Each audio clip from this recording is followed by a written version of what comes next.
Salutations mesdames et messieurs, bienvenue dans ces magazines de chaque lundi à 16h30, Nouvelle Identité, une émission généraliste qui reçoit pour vous chaque lundi à 16h30 différents invités pour discuter sur divers sujets de la vie quotidienne. Après le sport, nous allons parler de la politique à présent et aujourd'hui je serai avec différents invités pour parler d'un sujet très houleux, un sujet qui fait parler aujourd'hui. On va un peu essayer d'échanger avec des patriotes. Vous savez très bien que j'aime des patriotes pour échanger avec des sujets très houleux comme ça. Et aujourd'hui, on va parler un peu de la Constitution. Faut-il penser à changer la Constitution? Ça sera ça un peu, ça sera autour de ça que nous allons tourner et on va essayer d'écouter nos invités pour savoir ce qu'ils en pensent. Et vous aussi, n'oubliez pas de nous laisser vos commentaires sur notre chaîne YouTube et sur Facebook également. Ça sera vraiment les bienvenus. Je ne serai pas seule sur ces plateaux comme je l'ai dit. J'aurai 3 invités. Mais avant ça, je commence par recevoir un invité avec qui je vais d'abord commencer cet échange. Bonjour monsieur. Bonjour madame la journaliste. Je sais que ce n'est pas la première fois de vous voir sur Iganivo, mais est-ce que vous pouvez vous présenter pour ceux-là qui nous suivent pour la première fois? Merci beaucoup de la parole, madame la journaliste. Je m'appelle monsieur Fariel Malassa. Je suis analyste politique. Et en dehors de ça, je suis le communicateur d'une plateforme Action Efficace, dont l'autorité morale, c'est l'honorable Espérant Kamanda, qui est l'autorité morale. Alors, je suis le communicateur de cette plateforme. Merci. Voilà au moins en bref. Merci, monsieur Farial. Ça fait toujours plaisir de recevoir des jeunes comme ça, parce qu'on dit toujours que les jeunes, c'est l'avenir, et voir un jeune communicateur très enthousiaste là-bas. Très courageux, vous voir devant ces écrans pour parler d'un sujet politique, ça fait énormément plaisir. Mesdames, messieurs, je vais demander à la régie, à Pascal Kalonji, si la vidéo est prête, si elle pourra nous lancer cette vidéo pour qu'on puisse entrer dans les vifs du sujet sur la Constitution. Pascal Kalonji.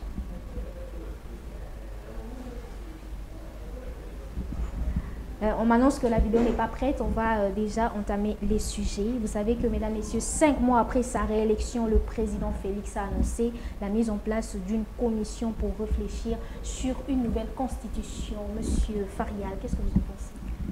Oui, merci encore une fois de plus de la parole. La constitution, comme le président l'avait dit, de ma part, ce n'est pas une mauvaise chose. Ce n'est pas une mauvaise chose dans le sens que quand nous regardons bien la Constitution,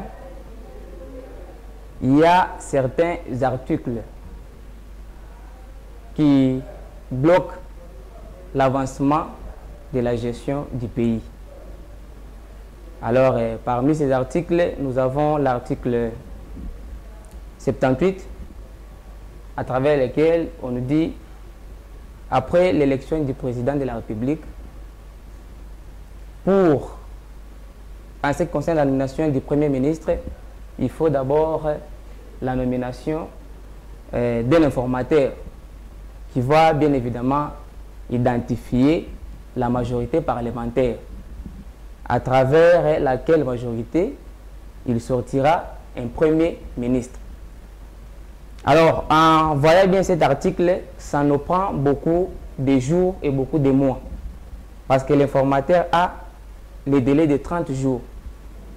Et après ce délai de 30 jours, s'il n'a pas fini bien son travail, le délai là est renouvelé. Donc, ça prend 2 mois. Alors, vous voyez que ça freine. Avec un tel article, si on veut modifier ou réviser cet article, ça ne pose pas un problème. Ça ne pose pas un problème, mais je ne partage pas l'avis des changements de la Constitution, parce que les gens font beaucoup de confusion par rapport à la révision et les changements. Donc les changements là, nous allons avoir une nouvelle Constitution.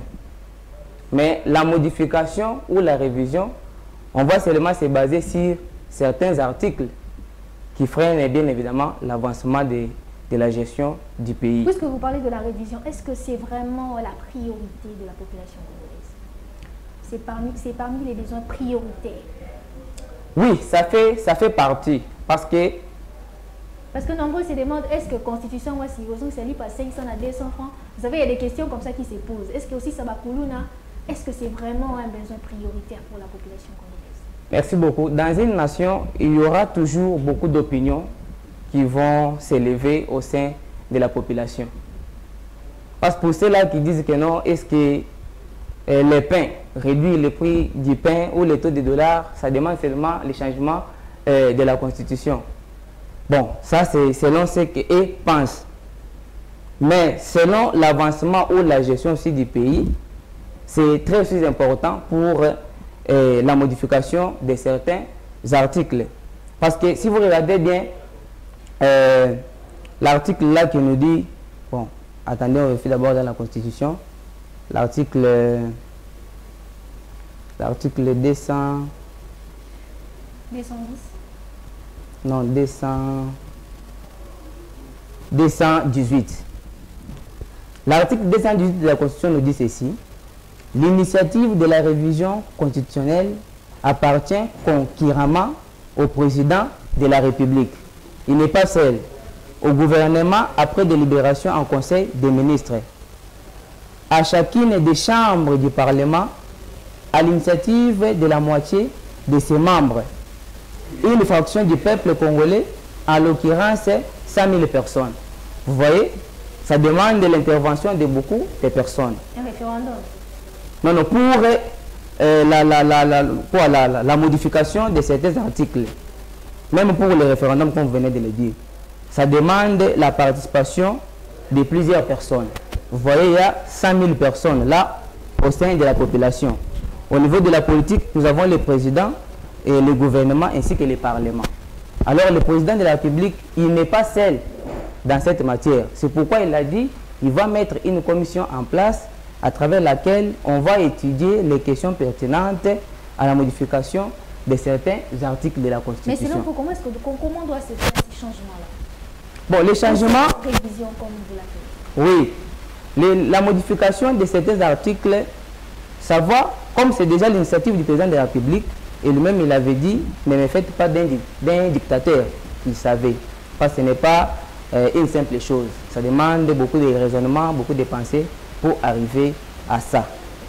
Alors, si déjà lui, comme il a déjà pris cette initiative de la modification de la Constitution, ça ne pose pas un problème, ça ne demande pas beaucoup d'opposition, parce que c'est les institutions qui vont bien évidemment participer aux modifications de certains articles de la Constitution. Alors de ma part, je ne vois pas où ça doit faire le débat par rapport au pain, au taux de dollar. Non, ce n'est pas ça. Donc sur le plan politique, c'est vraiment nécessaire pour qu'on puisse modifier certains articles de la Constitution.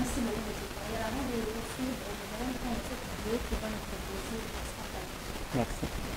Notre Constitution, il faudrait faire des réformes pour qu'on ne perde plus autant de temps à constituer un gouvernement. Les élections ont eu lieu fin décembre, mon investiture a eu lieu le 20 janvier, donc normalement, dans la foulée, on aurait dû commencer le travail. C'est une constitution qui a été pensée et présentée aux Congolais après un long moment de conflit. Donc c'est une constitution post-conflit. Mais aujourd'hui, je crois que c'est dépassé. Nous sommes... la guerre intercongolaise, elle est loin, elle est dans le passé. Il faut maintenant regarder les choses en termes de développement. Il y a un problème avec notre constitution. Il faudrait faire des réformes pour qu'on ne perde plus autant de temps à constituer un gouvernement. Les élections ont eu lieu fin décembre. Mon investiture a eu lieu le 20 janvier. Donc normalement, dans la foulée, on aurait dû commencer le travail. C'est une constitution qui a été pensée et présentée aux Congolais après un long moment de conflit. Donc c'est une constitution post-conflit. Mais aujourd'hui, je crois que c'est dépassé. Nous sommes... la guerre intercongolaise, elle est loin, elle est dans le passé. Il faut maintenant regarder les choses en termes de développement. Il y a un problème avec notre constitution. Il faudrait faire des réformes pour qu'on ne perde plus autant de temps à constituer un gouvernement. Les élections ont eu lieu fin décembre. Mon investiture a eu lieu le 20 janvier.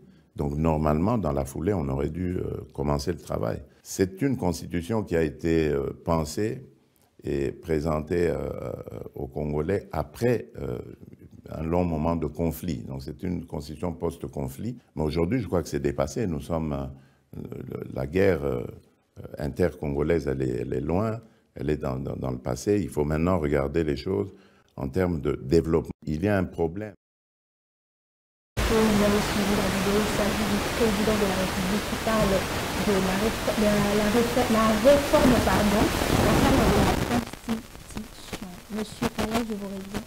J'ai une question pour vous. Oui, madame. Une question très pertinente aussi. On aurait dû travailler. C'est une constitution qui a été pensée et présentée aux Congolais après un long moment de conflit. Donc c'est une constitution post-conflit. Mais aujourd'hui, je crois que c'est dépassé. Nous sommes... la guerre intercongolaise, elle est loin, elle est dans le passé. Il faut maintenant regarder les choses en termes de développement. Il y a un problème avec notre constitution. Il faudrait faire des réformes pour qu'on ne perde plus autant de temps à constituer un gouvernement. Les élections ont eu lieu fin décembre. Mon investiture a eu lieu le 20 janvier. Donc normalement... La Constitution, tant qu'on traversait à une crise politique et les pays étaient en l'air. Donc, ce n'était pas pour lui facile de nous amener au changement ou à la modification de certains articles de la Constitution. C'est pourquoi ça avait posé un problème par rapport à la modification de certains articles de la Constitution. Et aujourd'hui, avec le président Félix Antoine Tshisekedi, le pays est calme. Le pays est calme, il a la majorité parlementaire, donc il a le pouvoir en tant que président de la République de revoir certains articles calmement. Lui-même, il vient de le dire. Il y a les articles qui freinent la formation du gouvernement, il y a les articles qui freinent la nomination du Premier ministre. Vous voyez, avec ce genre d'articles, si on arrive à repenser à cela pour avoir les articles qui doivent nous permettre à former bien le gouvernement vite, vous verrez que les histoires doivent bien avancer. Et si nous regardons, il y a l'article qui nous dit de pluralisme politique, de pluralisme des partis politiques. Nous avons beaucoup de partis politiques ici chez nous en RDC. Alors, à la place de refuser la création des partis politiques, ça sera d'une manière de violer la Constitution si on interdisait la formation de certains partis politiques. Alors, à la place d'interdire, les partis politiques doivent se créer comme d'habitude, mais on va s'arranger. Il faut qu'on ait un article qui doit nous former deux branches, droite et gauche, ou bien les démocrates ou bien les républicains. Or, quand vous créez votre parti politique, vous allez choisir, soit vous partez à droite, soit à gauche. Soit vous acceptez d'être démocrate ou républicain. Alors, à ce moment-là, quand nous voulons partir aux élections, les deux branches doivent aller aux primaires, comme on l'a fait avec l'honorable Vital Kamerhe, avant qu'il soit désigné président de l'Assemblée nationale. Alors, le parti doit partir aux primaires pour choisir bien évidemment leurs candidats qui doivent concourir aux élections. Vous voyez. Alors, une fois que nous partons aux élections, ça ne doit plus prendre beaucoup de minutes pour nommer un Premier ministre. Parce qu'on va seulement regarder au sein de l'Assemblée nationale, on verra quelle branche il y a eu et la majorité parlementaire. Donc, c'est à l'intérieur de cette branche que sortira le Premier ministre. Vous savez, vous parlez de la révision de la Constitution. Oui. Vous savez qu'avec cette révision, on va aussi parler des articles, même un article qui pourrait réguler la durée du mandat du président. Oui. Si aujourd'hui, on a pris cet article pour que le président puisse savoir bon, c'est la politique. En politique, il y a les jeux et les enjeux de l'air. Le président a déjà fait le tout premier mandat. Et aujourd'hui, il passe au deuxième mandat. Donc, si on parvenait à changer ou à augmenter le nombre d'années où le mandat du président de la République et qu'en 2028, il ne se présente pas comme président. C'est la question que je vous pose. Il doit maintenant bénéficier de ce mandat-là qu'on a modifié au sein de la Constitution. N'est-ce pas le président qui sortira qui remportera les élections? Donc aujourd'hui, les gens voient que si on augmente les années en ce qui concerne le mandat du président de la République, c'est M. Félix qui doit bénéficier. Non. Quand on vient une nation, on ne doit pas mais on voit la si le président a peut-être 10 ans, ce n'est pas le cas. Donc, nous pensons qu'il va faire des bonnes choses, il va faire les attentes de la population et il va faire des pays avec toute efficacité. Le temps que nous a peut-être 5 ans. Qu'est-ce qu'un président peut faire de la République en 5 ans? Donc, il lui faut un temps qui doit lui permettre de bien arriver à obtenir ou à satisfaire ses objectifs. C'est pourquoi dans d'autres pays, vous allez voir les présidents, ils ne veulent pas céder le pouvoir. Il y aura toujours des glissements en glissement. Mais si vous avez déjà comme 10 ans, donc vous allez bien gérer les pays. Si vous échouez là, peut-être on pourra dire que vous êtes un incompétent tout à fait. Je vais chuter avec vous avec cette question, mais quelles sont les raisons nettes pour vraiment réviser, modifier cette constitution? Les raisons nettes est que la constitution nous freine par rapport à la nomination du Premier ministre et par rapport à la multiplication des partis politiques. Aujourd'hui, nous avons à peu près 1500 partis politiques. Alors, ça sera plus facile de former un gouvernement et ça sera toujours difficile de trouver au sein de l'Assemblée nationale la majorité parlementaire. Vous vous rendez compte qu'il y aura une 4e république, une nouvelle république où tout va recommencer? Bon, pour qu'on parle de la... Parce que pour maintenant, nous sommes à la 3e république. Pour qu'on parle de la 4e république, il faut nécessairement les changements de la Constitution. Lorsque nous avons une nouvelle Constitution et celle que nous avons, on la rejette en bloc, là nous passons directement à la 4e république avec laquelle nous aurons peut-être d'autres institutions qu'on pourra peut-être compléter. Mais si cette Constitution reste, mais on essaie seulement de modifier certains articles, on ne passera plus à la 4e république, on restera toujours à la 3e république, mais on a essayé de modifier certains articles de la Constitution. Donc, à ce niveau-là, bon, beaucoup de personnes aussi font beaucoup d'erreurs de parler de 3e République, 4e République. On ne parle pas de 4e République lorsque nous avons une seule Constitution qui est là. Merci beaucoup, M. Farial. Merci vraiment. Votre passage m'a touché et j'espère que votre passage a touché aussi les cœurs des téléspectateurs. À présent, je vais encore demander la vidéo à Pascal Kalonji pour une deuxième fois et à cette même occasion, on va en profiter pour accueillir nos 2 autres invités restants et on va continuer cette émission. Pascal. Problème avec notre Constitution. Il faudrait faire des réformes pour qu'on ne perde plus autant de temps à constituer un gouvernement. Les élections ont eu lieu fin décembre. Mon investiture a eu lieu le 20 janvier.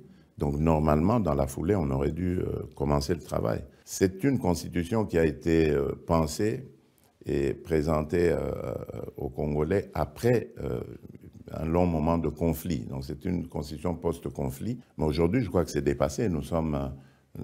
la guerre intercongolaise, elle est loin, elle est dans le passé. Il faut maintenant regarder les choses en termes de développement. Il y a un problème avec notre constitution. Il faudrait faire des réformes pour qu'on ne perde plus autant de temps à constituer un gouvernement. Les élections ont eu lieu fin décembre. Mon investiture a eu lieu le 20 janvier. Donc normalement, dans la foulée, on aurait dû commencer le travail. C'est une constitution qui a été pensée et présentée aux Congolais après un long moment de conflit. Donc c'est une constitution post-conflit. Mais aujourd'hui, je crois que c'est dépassé. Nous sommes...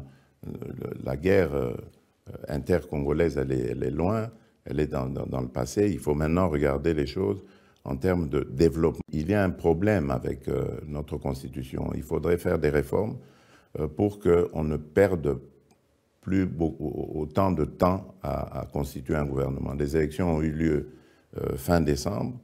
mon investiture a eu lieu le 20 janvier. Donc normalement, dans la foulée, on aurait dû commencer le travail. C'est une constitution qui a été pensée et présentée aux Congolais après un long moment de conflit. Donc c'est une constitution post-conflit. Mais aujourd'hui, je crois que c'est dépassé. Nous sommes... la guerre intercongolaise, elle est loin, elle est dans le passé. Il faut maintenant regarder les choses en termes de développement. Il y a un problème avec...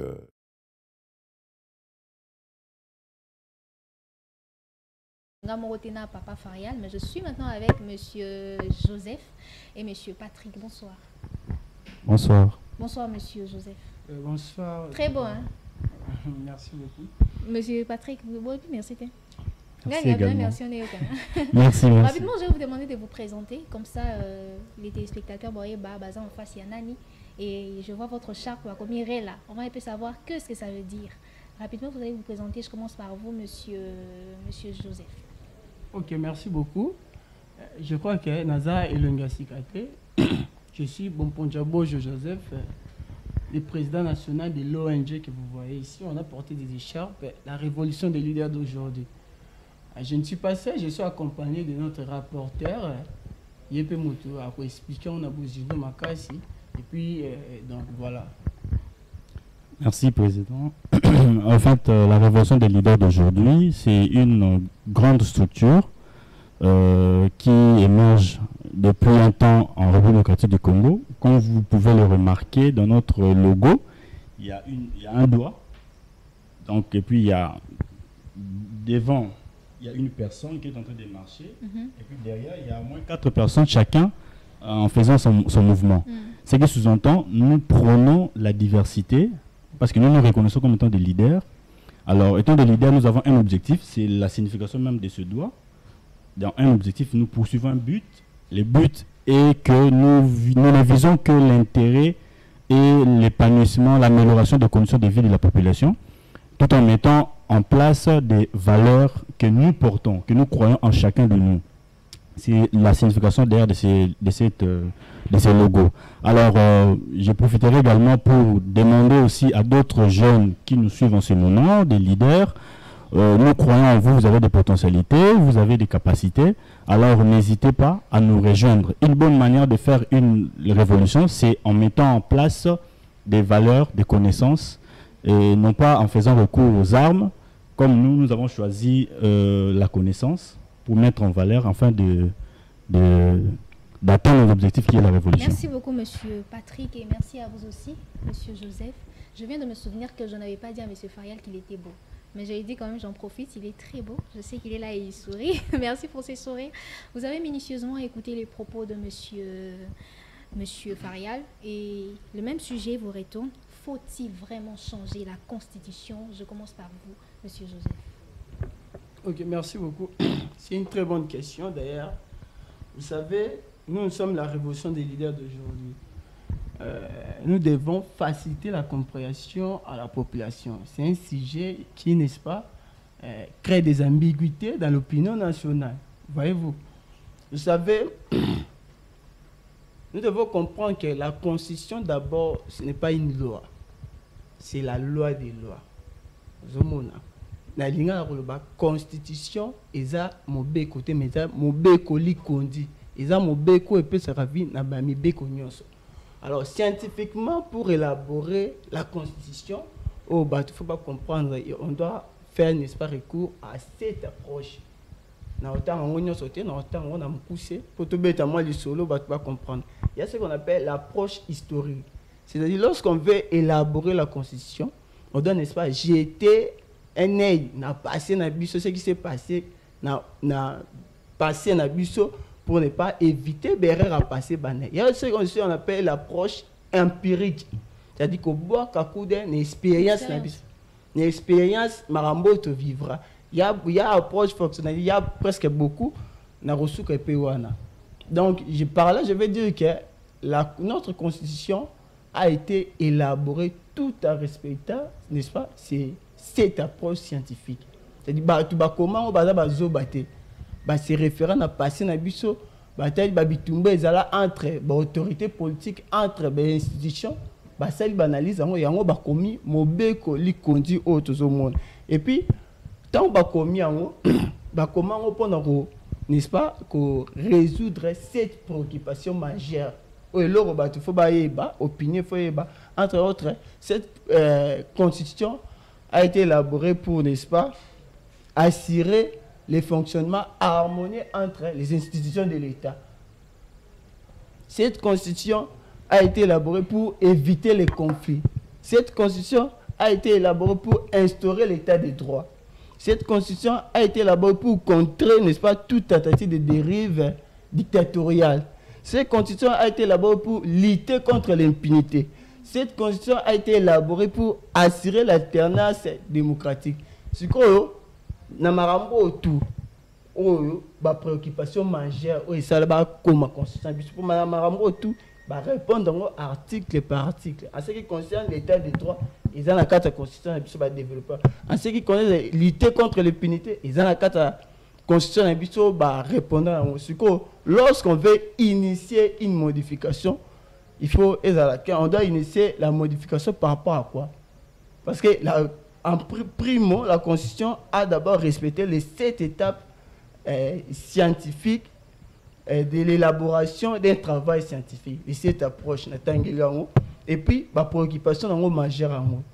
Donc, si on veut, n'est-ce pas, revoir la Constitution, réviser la Constitution, on va réviser en base de quoi?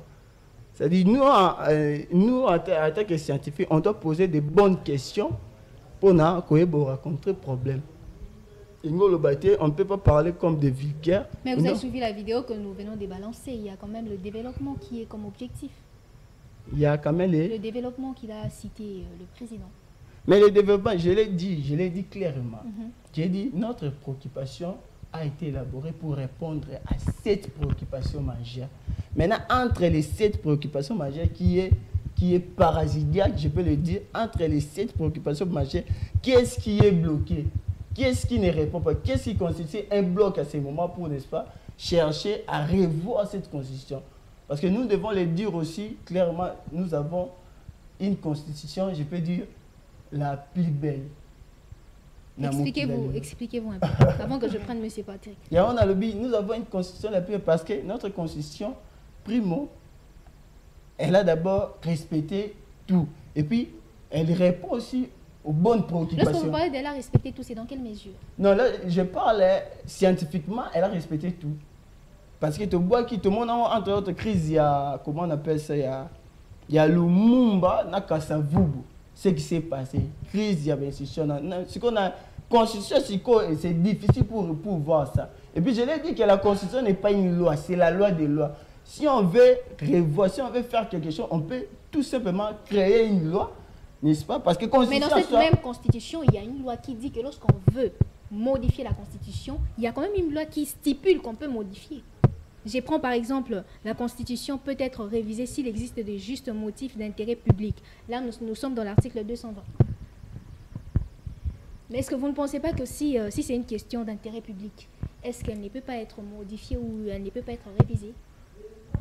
J'ai dit ceci, la modification, la révision plutôt de la Constitution n'est pas un tabou. Ce n'est pas impossible parce que scientifiquement, ce qui est vérité aujourd'hui peut devenir un mensonge demain. Il n'existe pas de vérité éternelle. Et là, la vérité, l'objet comme un mensonge. Mais sinon, la révision, j'ai dit, ce n'est pas un tabou, mais ça doit, n'est-ce pas, nous devons être éclairés, nous, la population. Parce qu'en soi, notre constitution est bien. Et puis, les textes qui nous régissent sont bons. En soi, les premiers, c'est l'application. Et puis, la compréhension de ce qui est écrit. Vous voyez-vous? Il y a là, bandit d'émission, je l'ai dit, on ne peut pas impressionner les gens. On doit chercher à ce que les petits peuples puissent comprendre où ils sont à 4, où ils sont à solo et non où ils sont au canisa. Parce que on gère par rapport à ce qui est écrit.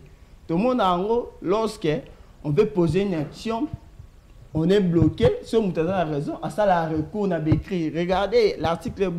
Parce que là, tout le monde a été bloqué. Là, on poser une action. Au moins qui intéresse les actes, au moins le coup même une mention pour influencer masse la modification. Tandis qu'en soi, notre constitution est bien.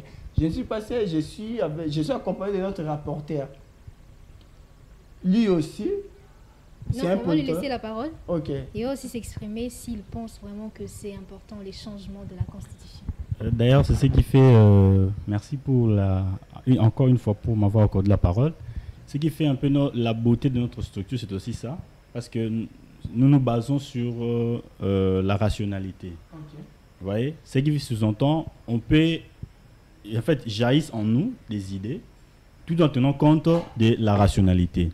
En fait, de mon point de vue, en ce qui concerne la révision de la Constitution, je trouve que c'est que nous devons d'abord comprendre, enlever cet équivoque dans la tête de tout Congolais, que parler de la révision constitutionnelle ne sous-entend pas, comme l'a dit le président, comme étant un sujet tabou, qu'on ne pourrait pas aborder dans le lieu public. Non, il s'agit bien de notre Constitution, c'est rédigé pour notre... En fait, ça contribue à la bonne fonction de notre vie sociétale. Ceci étant, il peut se faire, parce que c'est une œuvre humaine, il peut y avoir des faiblesses, mais ce que nous voulons apporter comme idée, c'est qu'il faut que cette motivation soit, comme vous l'avez dit, quand vous venez de lire tantôt, il faut que cela soit motivé par un intérêt général. Alors, pour ce qui est de la Constitution, nous avons suivi tous le président de la République, il a fait allusion au ralentissement. Là, c'est le citoyen, le premier citoyen de notre pays, c'est un point de vue. Je ne peux pas trop entrer dedans, mais en ce qui concerne la Constitution, moi je trouve qu'il y a plusieurs raisons, en dehors de ce qui est évoqué, qui peut être comme étant des raisons favorables de réviser la Constitution. Je peux vous évoquer comme les cas liés à la nationalité, les cas, j'ai entendu mon frère, celui qui nous a précédé, parler de pluralisme politique. Il y a aussi certains acteurs politiques qui ont fait allusion au niveau des...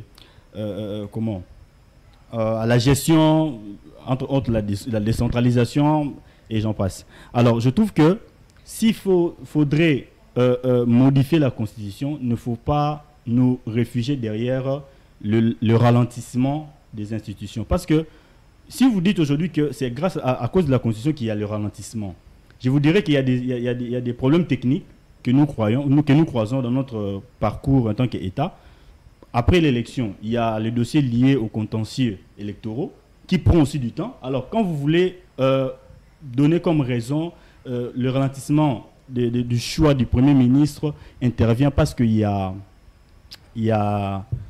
un problème lié au nombre de jours accordés à l'informateur. Je trouve que ce n'est pas vraiment une raison idéale parce que, d'ailleurs, l'informateur, le secrétaire général Augustin Kabouya, avait pris moins de jours par rapport à ce qui est prévu à la loi. Il avait pris moins de jours, puis il avait fini son travail. Donc je trouve que s'il y a de la volonté, si on met un peu de côté les... Parce que ce qui ralentit le plus, c'est souvent les intérêts privés. Prenons le cas, il y a eu élection entre bureau provisoire de l'Assemblée nationale et l'instauration du bureau définitif. Là, ça fait partie des intérêts privés, parce que la Constitution est claire. La Constitution donne des grandes lignes. C'est maintenant à la loi organique, les différentes lois, de pouvoir faire quoi? Donner des précisions pratiques quant à ça. Vous voyez? Alors, le choix du Premier ministre, l'élection du bureau définitif, tout ça, ça fait partie des erreurs, des problèmes techniques. Donc, on ne peut pas résoudre ça tout en révisant la Constitution. Mais sinon, il y a plusieurs raisons valables pour réviser la Constitution. Mais quelles sont les conditions, justement, qui peuvent pousser à changer, à modifier la Constitution? Je venais tantôt de vous le dire, il s'agit bien il faut qu'il y ait des motivations qui tiennent compte de l'intérêt général. Quand je vous ai parlé de problèmes liés à la nationalité, parce que la Constitution, d'abord, quand elle a été rédigée, on a tenu compte de notre culture. On a tenu compte de nos différents problèmes. On a fait recours à notre jurisprudence, ce que nous avons connu dans le passé. C'est en fonction de ça qu'on a révisé cela. Certes, nous sommes dans un autre... nous avons pris un autre virage, comme l'a dit le président de la République, c'est le virage, nous pensons trop au développement. S'il faudrait réviser la Constitution pour renforcer certains articles qui vont un peu nous conduire à la va-vite vers le développement, là, ce serait une bonne chose, si la raison est bien motivée. Mais en ce qui concerne la durée de mandat, je trouve que ce n'est pas vraiment nécessaire pour l'instant. Ce n'est pas vraiment nécessaire parce que même si nous faisons... En fait, le président de la République ne va pas tout résoudre à la fois. Il a un temps, il faut qu'il y ait aussi un autre qui va venir pour faire quoi? Faire continuer là où le président s'est arrêté. Et puis en matière de l'administration publique, il faut savoir que quand il y a un problème qui se pose au niveau de l'institution du nouveau gouvernement, il y a l'ancien gouvernement qui est en train d'expédier les affaires courantes. Donc l'administration continue. Cela ne peut pas être une motivation que cela ralentit. C'est comme si l'État ne vit plus.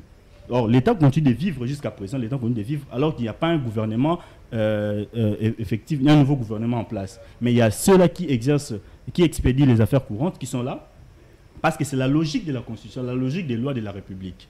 Donc, s'il faudrait parler d'autres motivations, là, je serais tout à fait d'accord. Merci beaucoup. Merci, M. Patrick. Je vous retourne la question, M. Joseph. Est-ce qu'il y a des conditions, vraiment ces conditions-là, qui peuvent pousser à modifier la Constitution? Non, les rapporteurs étaient clairs. La révision de la Constitution n'est pas un tabou.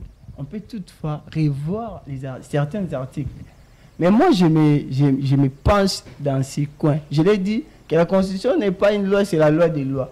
On peut toutefois créer des lois, n'est-ce pas, là où il y a des vides, ou soit des zones d'ombre dans notre Constitution.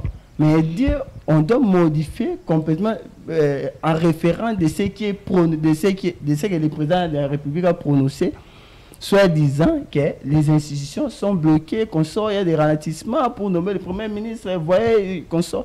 Tandis que dans l'administration, il y a ce qu'on appelle le principe de la continuité. L'administration, quand tu attends, par les cas, mais l'administration est seulement. Et puis le pays n'est pas géré n'est pas seulement géré par des autorités politiques. Il y a les corps administratifs qui gèrent. Les autorités politiques, intervenant dans le domaine décisionnel. Mais la gestion est réservée à l'administration. C'est-à-dire dire qu'on doit réviser, ce n'est pas un tabou, mais on doit se poser de bonnes questions pour ne pas, n'est-ce pas, revivre les malheurs du passé. Parce que cette constitution a bien respecté, a été élaborée conformément pour éviter ce qui est passé dans notre vie antérieure. Voyez-vous. Parlons un peu de la faisabilité de cette révision de la Constitution. Vous pensez comment ça? Et comment ça les mandé cette révision, il y a article de la Constitution, il y a Constitution en auto le bilango kaka. Comment ça peut se faire? En fait, ce que j'ai aimé dans l'intervention du président de la République, il a parlé de l'institution de l'instauration d'une commission. En fait, la commission peut avoir comme mission d'étudier certains angles, parce qu'il ne faut pas oublier, dans la Constitution, il est aussi mentionné que, en cas d'état d'urgence, on ne peut pas songer à la révision de la Constitution. Je trouve que le président a bien réfléchi en parlant de l'instauration d'une commission. Alors, pour la faisabilité, l'organe habilité pour la révision de la Constitution, d'abord nous avons l'Assemblée nationale, parce que l'initiative peut provenir du président de la République. Cette initiative, il la propose au niveau de l'Assemblée nationale, parce qu'il faut que, en citant l'article, il faut que l'initiative soit présentée au niveau de l'Assemblée nationale, et cette Assemblée devait maintenant étudier de manière minutieusement, devait étudier la question, tenant compte des différentes recommandations. Parce que quand on donne une proposition, on doit donner aussi les détails en ce qui concerne le pourquoi, les raisons pour lesquelles on veut donc réviser cette constitution. Mais il ne faut pas aussi oublier, l'ami a cité un élément important. Il s'agit bien de l'opinion publique, la population, qui a aussi un mot à dire. Parce qu'au niveau où le président prend une telle initiative, cela peut aussi passer par la population au niveau du référendum. Nous pouvons aussi décider, si nous trouvons que les raisons sont valables, nous pouvons donc accepter qu'il y ait révision de tel article et de tel article. Donc je trouve que pour sa faisabilité, ça ne posera pas de problème, parce que la Constitution elle-même a donc donné de plus amples détails quant à ces. Je prends la même question que je posais à M. Faria sur les émeutes qu'il y a eu lorsque le président Kabila aussi a eu cette idée de pouvoir changer la constitution. Vous pensez que si jamais il y avait la réforme de cette constitution, est-ce qu'il y aura le même mouvement qui s'est déjà fait? Je trouve qu'il s'agit là d'un problème de compréhension. Parce que ce que j'aime actuellement, les Congolais, la majorité vraiment ne sont plus encore dans la manipulation. Parce qu'à ces temps-là, parce que il s'agissait de réviser quelques articles. Alors, parmi les articles, on aura donc les détails. Avant même de procéder à cela, on va donc nous préciser en ce qui concerne les articles à réviser ou pas. Alors, je trouve que si la population se sent concernée, elle est concernée par cette révision, c'est-à-dire la révision va apporter quelque chose dans sa vie quotidienne, je trouve qu'elle ne va pas sortir dans la rue pour contester. Parce que ce qui s'est passé autant en 2015-2016 sous le président Kabila, je trouve que c'était d'abord un problème lié à l'incompréhension. Parce que plusieurs pensent toujours que quand on veut réviser la Constitution, c'est directement toucher aux articles verrouillés. En quelque sorte, les articles qui tiennent compte du mandat du président de la République, de nombre d'années. Pourtant, on peut réviser certains articles, comme l'a dit l'ami. Réviser, c'est différent du changement de la Constitution. On peut toucher certains articles qui tiennent compte de la vie. Là où on trouve qu'on a un peu, compte tenu de ce que nous avons vécu dans le passé, des expériences que nous avons vécues dans l'approche empirique, comme l'a dit le président, nous pouvons donc nous en servir pour améliorer certains articles. Donc, je trouve qu'il est juste question de la compréhension. Alors, si la population est bien, a vraiment une bonne compréhension quant à ces sujets, elle ne va pas vraiment sortir dans la rue pour manifester inutilement. Monsieur Joseph, est-ce que vous êtes du même avis que monsieur? Je vous ai vu, vous avez hoché la tête pour dire, ok, c'est vrai que vous faites partie du même mouvement, vous pouvez avoir les mêmes idées, mais vous savez, les paroles sont toujours différentes. Oui, c'est les rapporteurs d'une association. C'est-à-dire, tout ce qu'il dit au nom de l'association. C'est-à-dire, il parle au nom de l'association. Il reflète la réflexion de l'association. Vous voyez, je vais souligner une chose. En ce qui concerne les étapes pour, n'est-ce pas, réviser un article, ça c'est la Constitution. Vous savez, pour réviser un article, il y a 3 étapes à respecter. Dans le temps, là, il y a ce qu'on appelle l'initiative P. Ekokyo Outa, la présidente de la République. L'initiative Ekokyo Outa et pas dans le Parlement. Et puis, l'initiative Ekokyo Outa dans le référendum. On doit éclairer l'opinion par rapport à ça. Ce que le président de la République vient de faire, ce n'est pas un péché. Soit des erreurs. C'est-à-dire, il peut faire les constats de sa part pour dire que non, on doit revoir tel. Maintenant, il faut les candidater pendant tout pour et la modifier. Le président de la République, s'il fait sa déclaration que non, on doit revoir ça. Et nous, le bâtiment que l'Okowana déjà salé. Pour l'article, après, la modifier et la réviser, je veux dire, il faut là, il y a pour initier à soumettre dans l'Assemblée. Ensemble, là, salir, respecter ma proche. Et puis, à la dernière minute, ils vont soumettre ça à la Cour constitutionnelle pour, n'est-ce pas, voir aussi, pour, n'est-ce pas, détecter les constitutionnalités par rapport à la Constitution précédente. Pour dire ça, bon, avant de revoir aussi, ils ont des étapes pour construire un bus lobby.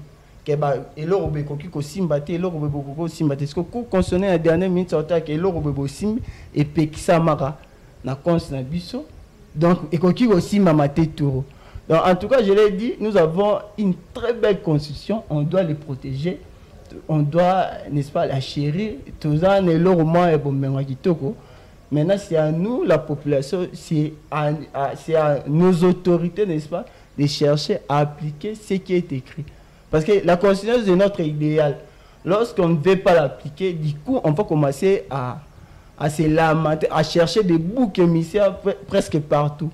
Merci. Tandis que l'idéal est parasitiaque. Merci, monsieur Joseph. Nous tendons déjà vers la fin et on va prendre une dernière question. Donc, maman Libanda sujet, on va prendre une dernière question pour chuter avec ces numéros. Mais quels sont les défis majeurs que doit relever le gouvernement à venir? Je commence par vous, monsieur Patrick. Les défis majeurs, les défis sont énormes. Déjà sur le plan économique, sur le plan social, il y a plein de choses que le gouvernement qui va être instauré d'ici là doit donc tenir compte. Parce que nous ne pouvons pas nous voiler la face. La population souffre énormément. Alors, nous demanderons à ceux-là qui nous dirigent, précisément à l'institution président de la République et à Madame la Première ministre qui vient d'être nommée, jusqu'à nous attendons son investiture, alors de tenir vraiment compte de ces différentes réalités. Nous avons des problèmes à caractère sociaux, à caractère environnementaux. Nous avons des problèmes liés à la sécurité, en quelque sorte. En ce qui concerne la situation qui se passe dans l'est de notre pays, ça fait partie des sujets qui fait couler beaucoup d'encre et salive. Donc, ceux-là qui vont être élus, c'est que nous leur demandons, pour relever de tels défis, il faudrait vous revêtir de la peau, vivre cela vraiment en chair et en os, de la peau patriotique. Parce que c'est seulement de cette manière-là que vous allez répondre à certains besoins liés à la vie sociétale. Nous allons en profiter, je vous garde pour répondre à vos derniers mots concernant ces numéros sur la réforme de la Constitution, pour prononcer, si vous voulez regarder la caméra qui se trouve devant vous, pour donner vos derniers mots et avant de passer la parole à M. Joseph. Merci. La télé, c'est une des voies qui nous permet de nous adresser à la masse. Alors, nous devons donc, avec toute responsabilité, apporter des éclaircissements, donner expliquer concrètement des faits, afin qu'il n'y ait pas d'incompréhension. Ce que j'aimerais donc que vous puissiez comprendre, vous qui nous suivez en ce moment, c'est que la révision de la Constitution ne peut pas constituer un sujet tabou. Sauf que nous ne voulons pas que cela soit fait de n'importe quelle manière. Nous voulons que cela puisse répondre aux intérêts généraux.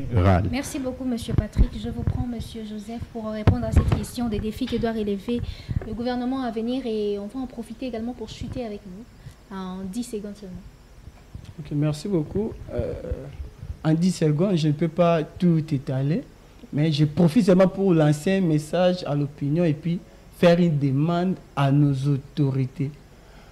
Vous savez, nous avons un beau pays, nous avons une belle constitution. Alors, ce que je vais demander à nos autorités, parce que ce sont eux qui nous dirigent, ce sont eux qui prennent des décisions à notre place, parce que c'est nous qui les ont placés là où ils sont. Soyez animés par le patriotisme. Moi, je crois que c'est le patriotisme qui peut sauver notre pays. L'amour là, du pays, l'amour là, c'est inhumain. Patriotisme. Le patriotisme, c'est inhumain, c'est inhumain. C'est inhumain, c'est immoral de faire 5 ans de mandat, 5 ans de pouvoir, et puis sortir, c'est voir incapable par rapport aux tâches recommandées, par rapport aux tâches liées à ta fonction, au cocu comme ça, et puis faire 5 ans au Bimi Bongo, et puis tu dis que tu es Congolais. Et puis tu dis que tu es Congolais. Non. Donc, s'il vous plaît, nos autorités, tozara na Congo, le roi Bisso, tozara na Congo, tozara na peste moussouveté. Raison pour laquelle institution comme la révolution des leaders d'aujourd'hui ezobotama bossa et la biso marambuya bien pour Namboka. En tout cas, nous, la révolution des leaders d'aujourd'hui, nous allons faire beaucoup de sorties médiatiques pour, n'est-ce pas, couper sa idée, couper sa marambuya tout pour et permettre na bino batuboza likoloana bossala bien et profiter na biso nyos. Merci beaucoup, M. Joseph. Merci, M. Patrick. Et merci aussi à M. Farial. Un grand merci. Mesdames, Messieurs, nous sommes déjà à la fin. C'est la fin de notre émission de ces numéros. Un grand merci à l'équipe technique qui nous a soutenus. Je vois Pascal Kalonji. Merci énormément pour les services rendus. Un grand merci à Dieu. Merci Condé. Un grand merci à Fred Abba, le directeur général. Et mes salutations à toute la famille Chimanga, à toute la famille Chilibi, à Fred Mukendi. Mes salutations. En tout cas, je vous vous aime et vous aussi, fidèles téléspectateurs, je vous aime énormément. Merci de nous avoir suivis. Merci de rester fidèles sur nos antennes. Merci énormément. C'est la fin de ces numéros. La rediffusion, c'est pour le samedi à 11h30 et nous prenons rendez-vous avec vous le lundi prochain à 16h30 pour un nouveau numéro. Au revoir.